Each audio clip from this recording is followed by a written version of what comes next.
আসসালামু আলাইকুম রহমতুল্লাহ। সুপ্রিয় শিক্ষার্থীবৃন্দ, আশা করি তোমরা সবাই ভালো আছো। এই ভিডিওটা তৈরি করছি নবম শ্রেণীর শিক্ষার্থীদের জন্য। 2024 সালের নবম শ্রেণীর বিজ্ঞান অনুশীলন বইয়ের সপ্তম অধ্যায় কৃষি ও পরিবেশ প্রথম সেশনের 81 এবং 82 পৃষ্ঠার সমাধান নিয়ে আজকে আমরা আলোচনা করব। যারা এখনও অন্যান্য বিষয়ের ভিডিওগুলো দেখোনি তারা আমাদের চ্যানেলের প্লেলিস্ট অপশন থেকে ঘুরে আসতে পারো। সেখানে নবম শ্রেণীর বাংলা, ইংরেজি, গণিত, বিজ্ঞান, ডিজিটাল প্রযুক্তি, স্বাস্থ্য সুরক্ষা, জীবন ও জীবিকা, ইসলাম শিক্ষা, শিল্প ও সংস্কৃতি এবং ইতিহাস ও সামাজিক বিজ্ঞান প্রত্যেকটা বিষয়ের জন্য আলাদা আলাদা করে প্লেলিস্ট তৈরি করা আছে। তোমাদের যে বিষয়ের ভিডিও দরকার খুব সহজেই তোমরা এখান থেকে দেখে নিতে পারবে। নবম শ্রেণীর বিজ্ঞান সপ্তম অধ্যায় কৃষি ও পরিবেশ। আমাদের চারপাশে হাজার জাতের উদ্ভিদ, প্রাণী, অণুজীব। এদের অনেকে প্রাকৃতিকভাবেই ক্রমে ক্রমে বিবর্তিত হয়ে নতুন নতুন বৈশিষ্ট্য নিয়ে হাজির হয়। আবার আমরা কৃত্রিম নির্বাচনের মাধ্যমে অনেক প্রজাতির বংশধারা টিকিয়ে রাখতে সাহায্য করি, সচেতন বা অসচেতনভাবে। আর এর সবচেয়ে ভালো উদাহরণ হলো কৃষি। এই অভিজ্ঞতায় এই বিষয়গুলোই হচ্ছে আমাদের আলোচ্য বিষয়। তো আজকে আমরা আলোচনা করব প্রথম সেশন নিয়ে। তোমরা কি হরিপদ কাপালির নাম শুনেছ? হরিপদ কাপালি ছিলেন ঝিনাইদহ এলাকার একজন সাধারণ চাষি। তিনি তার ক্ষেতে ইরি ধান লাগিয়েছেন। সেই ক্ষেতের ধান পরীক্ষা করতে হঠাৎ করে দেখলেন কিছু গাছ তুলনামূলকভাবে বড় এবং সেখানে ধানের ফলন হয়েছে বেশি। হরিপদ কাপালি বিচক্ষণের পরিচয় দিয়ে সেই ধানগুলো অন্য ধানের সাথে মিশিয়ে না ফেলে আলাদা করে ফেললেন। তার বীজকে আলাদা করে করে সেগুলো আবার নতুন করে লাগালেন। তিনি দেখতে চাইলেন আসলেই সেগুলো উচ্চ ফলনশীল কি না। দেখা গেল সেগুলো বেশ বড় হলো এবং অনেক বেশি ধানের ফলন হলো। এরপর হরিপদ কাপালি তার ধানের বীজ অন্যদের বপন করতে দিলেন এবং দেখতে দেখতে সেই এলাকার সকল চাষি উচ্চ ফলনশীল ধান পেতে লাগলো। বিজ্ঞানী হরিপদ কাপালি এই আবিষ্কারের কথা লোকমুখে অন্যরা জেনে যাওয়ার পর বিভিন্ন প্রতিষ্ঠান সেগুলো নিয়ে বিশ্লেষণ শুরু করে তার আবিষ্কৃত এই ধানের নাম দেওয়া হয় হরিধান। হরিপদ কাপালির এই ঘটনাটি কৃত্রিম নির্বাচনের একটি ভালো উদাহরণ। কখনো ভেবে দেখেছ কৃষিকাজের ক্ষেত্রে নতুন নতুন জাত কীভাবে তৈরি হয়, কিংবা নতুন কোনো ধরনের ফসলের জাত বেশি টিকে থাকবে তা কীভাবে নির্ধারিত হয়? একটু ভেবে নিচে তোমার উত্তর লিখে ফেলো। তার সঙ্গে আমরা এখন এই প্রশ্নের উত্তরটা দেখি। কৃষিকাজের ক্ষেত্রে নতুন জাত যেভাবে তৈরি হয়।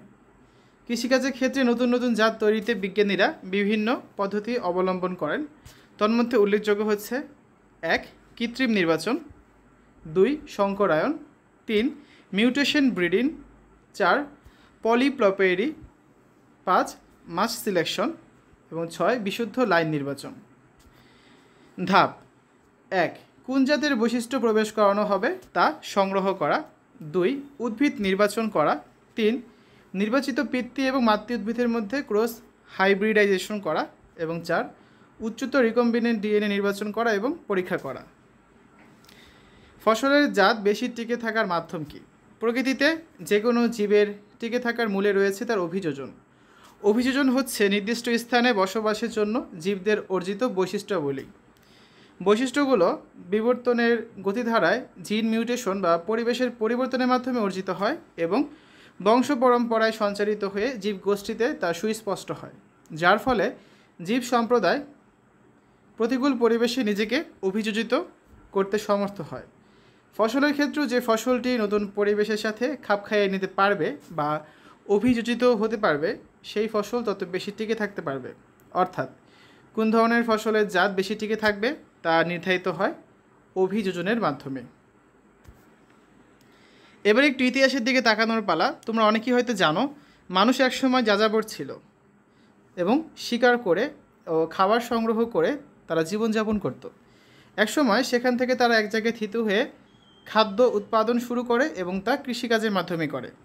কৃষিকাজের ক্ষেত্রেও যে ধরনের শস্যের ফলন বেশি সেগুলো বাছাই করে এনে তারা তাদের একটা নির্দিষ্ট ভূমিতে রোপণ করত এবং আস্তে আস্তে সেখান থেকে যেগুলো উচ্চ ফলনশীল সেগুলোকে বাছাই করে উচ্চ ফলনশীল জাতের সৃষ্টি হলো।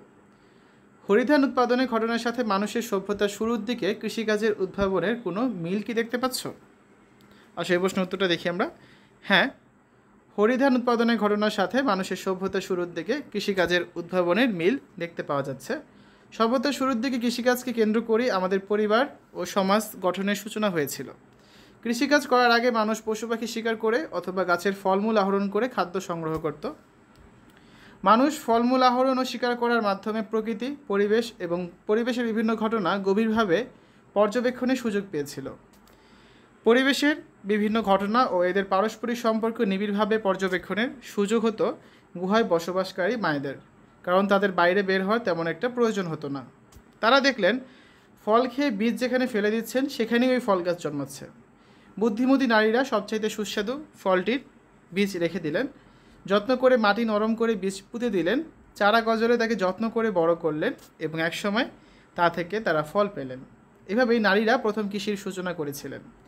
হরিপদ কাপালির হরিধান উদ্ভাবনের ক্ষেত্রেও দেখা যায় তিনি তার ক্ষেতে হরিধান লাগিয়ে ক্ষেত পর্যবেক্ষণের সময় তুলনামূলকভাবে বড় কিছু ধান গাছ দেখতে পান। পরবর্তীতে তিনি সেগুলোর বীজ আলাদা করে আবার নতুন করে লাগান এবং অনেক বেশি ধানের ফলন পান।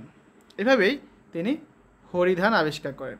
সুতরাং এটা বলাই যায় হরিপদ কাপালির হরিধান উৎপাদন এবং সভ্যতার শুরুর দিকে কৃষিকাজের উদ্ভাবনের যেন এক জীবন্ত প্রতিচ্ছবি। তো আমরা হচ্ছে এর উত্তরটা করলাম। এরপর কি আছে, তোমাদের ক্লাসে এমন কোনো শিক্ষার্থী আছে কি যার বাবা কোনো না কোনোভাবে কৃষিকাজের সাথে যুক্ত? তাহলে তার কাছ থেকে তার কৃষিকাজের অভিজ্ঞতা শুনে নিতে পারো, কীভাবে বীজ বাছাই হয়, কীভাবে দুর্বল বা অসুস্থ উদ্ভিদকে সরিয়ে ফেলা হয় এবং সুস্থ উদ্ভিদকে বাঁচিয়ে রাখা হয়, সেই অভিজ্ঞতা তিনি তোমাদের বর্ণনা করতে পারেন। তো দেখো, প্রথম প্রশ্নটা হচ্ছে কীভাবে বীজ বাছাই করা হয়। বীজ বাছাই করতে কিছু গুরুত্বপূর্ণ বিষয় খেয়াল রাখতে হয়, যেমন 1. উজ্জ্বল, সুন্দর, সতেজ ও স্বাভাবিক রঙের বীজ হতে হবে। 2. বীজ পুষ্ট ও বড় দানা সম্পন্ন হতে হবে। 3. বীজ পোকামাকড় ও রোগমুক্ত হতে হবে। 4. বীজের আর্দ্রতা সর্বোচ্চ 10 থেকে 12% মধ্যে হতে হবে। 5. বীজের অঙ্কুরোদ্গম ক্ষমতা 70 থেকে 85% উপরে হতে হবে।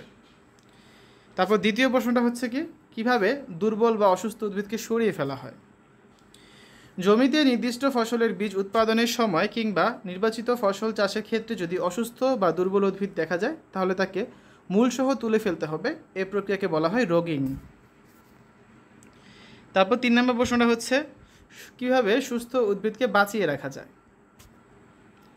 সুস্থ উদ্ভিদকে বাঁচিয়ে রাখার একমাত্র উপায় হচ্ছে পরিচর্যা। সঠিক ও যথাযথ পরিচর্যার মাধ্যমে একটি সুস্থ উদ্ভিদ বেঁচে থাকে এবং কাঙ্ক্ষিত ফলন দেয়। নিচে কয়েকটি পরিচর্যার ধরন উল্লেখ করা হলো। 1. সুষম মাত্রায় সার প্রয়োগ করা। 2. প্রয়োজন মতো সেচ দেওয়া। 3. আগাছা পরিষ্কার করা। 4. সারের উপরি প্রয়োগ করা। 5. জৈব সার প্রয়োগ করা। 6. বৃষ্টির পানি বা সেচের পানি জমলে নিষ্কাশনের ব্যবস্থা করা। এবং 7 নম্বর হচ্ছে রোগ ও পোকা দমন করা। এখন অন্য একটা প্রশ্ন, কৃষিকাজের ক্ষেত্রে মানুষ নির্দিষ্ট উদ্দেশ্যে জাত বাছাই করে সুবিধাজনক ফসলের চাষ করছে। এখন যদি মানুষ এরকম বাছাই না করে কোনো রকম সিদ্ধান্ত না নেয় তাহলে কোনো একটা প্রাকৃতিক সিস্টেমে কোন উদ্ভিদ টিকে থাকবে আর কোনো উদ্ভিদ টিকে থাকবে না, সেটা কীভাবে নির্ধারিত হবে ভেবে দেখো তো। সেটার অ্যান্সারটা দেখি আমরা এখন। কৃষিকাজের ক্ষেত্রে মানুষ নির্দিষ্ট উদ্দেশ্যে জাত বাছাই করে সুবিধাজনক ফসলের চাষ করে থাকে, কিন্তু ফসলের জাত বাছাই না করে কোনো রকম সিদ্ধান্ত না নিয়ে প্রাকৃতিক পরিবেশে কোনো উদ্ভিদ চাষ করলে উক্ত উদ্ভিদটি ওই পরিবেশে টিকে থাকবে নাকি থাকবে না তা নিম্নলিখিত দুটি বিষয়ের উপর নির্ভর করে, যথা এক হচ্ছে প্রতিকূল সহিষ্ণুতা। স্থানভেদে কোনো কোনো ফসলের জাত অতিবৃষ্টি, খরা, শীত ইত্যাদি প্রতিকূল পরিবেশ মোকাবিলা করে টিকে থাকে। যেমন মরু অঞ্চলে তীব্র তাপদাহ ও প্রচণ্ড শীত উপেক্ষা করেও ফণী মনসা, খেজুর, শতমূলী ইত্যাদি উদ্ভিদ টিকে আছে। কিন্তু এই উদ্ভিদগুলো যদি ম্যানগ্রোভ বনাঞ্চলে রোপণ করা হয় তাহলে এসব উদ্ভিদ আর বেশি দিন টিকে থাকতে পারবে না। 2 নম্বরে হচ্ছে অধিক অভিযোজন ক্ষমতা। নির্বাচিত ফসলের জাত ছাড়া অন্য কোনো উদ্ভিদ যদি প্রাকৃতিক পরিবেশে চাষ করা হয় এবং ওই উদ্ভিদের অভিযোজন ক্ষমতা কম থাকলে উক্ত পরিবেশে উদ্ভিদটি টিকতে পারবে না। যেমন উপকূলীয় অঞ্চলে লবণাক্ত সহিষ্ণু জাতের ফসল যদি পাহাড়ি অঞ্চলে চাষ করা হয় তাহলে লবণাক্ত সহিষ্ণু জাতটি পাহাড়ি অঞ্চলে মোটেই টিকতে পারবে না। এই ছিল আজকে আলোচনা। এর পরবর্তী ক্লাসে আমরা দ্বিতীয় সেশনে চলে যাব, যেখানে হচ্ছে আমাদের কোনো একটা নির্দিষ্ট এলাকায় কোনো নির্দিষ্ট জীবের সংখ্যা কোন কোন বিষয়ের উপর নির্ভর করে এই প্রশ্নের উত্তর দেখব। তারপর হচ্ছে এখানে যে সিম্বিওসিস প্রক্রিয়ায় 3টি ধরনের কথা বলা হয়েছে তার কোনো উদাহরণ সে তার প্রকৃতিতে দেখতে পায় কি না সেটা দেখব, ঠিক আছে। তো আরও কিছু প্রশ্ন আছে, যেমন প্রাকৃতিক কোন সিস্টেমে সজীব উপাদান থাকে, তেমনই বেশ কিছু অজীব উপাদানও থাকে। তো এইসব উপাদানের মিথস্ক্রিয়ার মাধ্যমে একটা সিস্টেম টিকে থাকে। তোমাদের প্রশ্ন হচ্ছে পরিবেশের জৈব এবং অজৈব কী কী উপাদান থাকতে পারে। তো এগুলো নিয়ে হচ্ছে আমরা পরবর্তী ক্লাসে আরও ডিটেলস আলোচনা করব। তো শিক্ষার্থীরা, এতক্ষণ তোমরা দেখলে নবম শ্রেণীর বিজ্ঞান সপ্তম অধ্যায় কৃষি ও পরিবেশ প্রথম সেশন 81 পৃষ্ঠা এবং 82 পৃষ্ঠার সমাধান। আশা করি ভিডিওটা তোমাদের কাছে ভালো লেগেছে। আজ এখানে বিদায় নিচ্ছি। আল্লাহ হাফেজ।